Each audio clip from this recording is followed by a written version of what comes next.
Magandang umaga, Philippine Air Force. Narito na ang ating latest solar update ngayong linggo, 20 July 2025.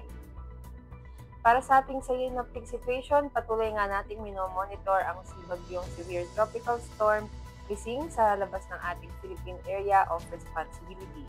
Kaninang alas 3 ng umaga, ito'y namataan sa layong 655 kilometers west of Itbayat, Batanes. Ito ay may taglay ng lakas ng hangin na aabot sa 100 kilometers per hour at may pagbugso na aabot sa 125 kilometers per hour. Patuloy itong kumikilos pa west-northwestward na may bilis na 30 kilometers per hour. Samantala, patuloy namang iilat makakaapekto pa rin sa ating bansa ang southwest monsoon o hanging habagat na magdadala ng mga kaulapan at mga pag-ulan dito sa bahagi ng Southern Luzon, sa Western Visayas at pati na rin sa northern portion ng Mindanao.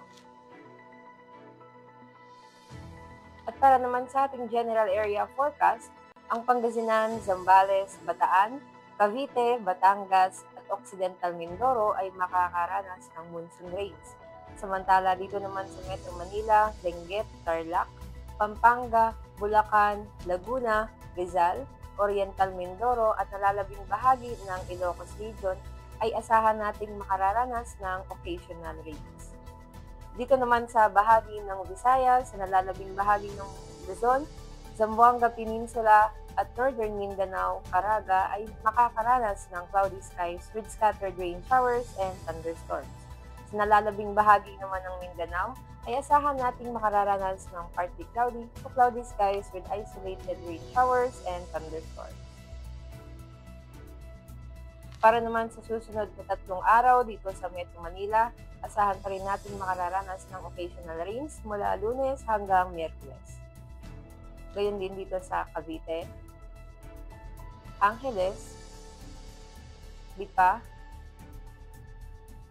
at sa darating naman na Lunes dito sa Puerto Princesa ay makararanas ng occasional rains at sa susunod na 2 araw mula Martes hanggang Miyerkules ay asahan nating makararanas ng cloudy skies with scattered rain showers and thunderstorms. Gayon din sa Kalayaan Island. Dito naman sa Lapu-Lapu sa susunod na 3 araw mula Lunes hanggang Miyerkules ay asahan nating makararanas ng cloudy skies with scattered rain showers and thunderstorms.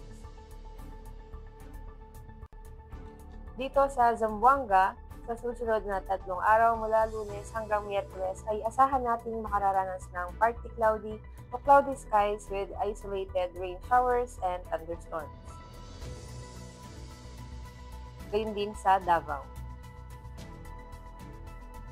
Ang araw ay sumikat kaninang 0536 at lulubog mamayang 1829. For moon illumination, meron tayong 23% decreasing. At para manatiling updated sa lagay at tayo ng panahon, i-follow ang Air Force Weather Center official social media accounts. Muli, on behalf of our Commanding Officer, Colonel Alvin John Q. Bedor, PAF GSC, I'm Sergeant Evil F. Salas, Philippine Air Force, Weather Forecaster ng Air Force Weather Center. Magandang umaga, Philippine Air Force.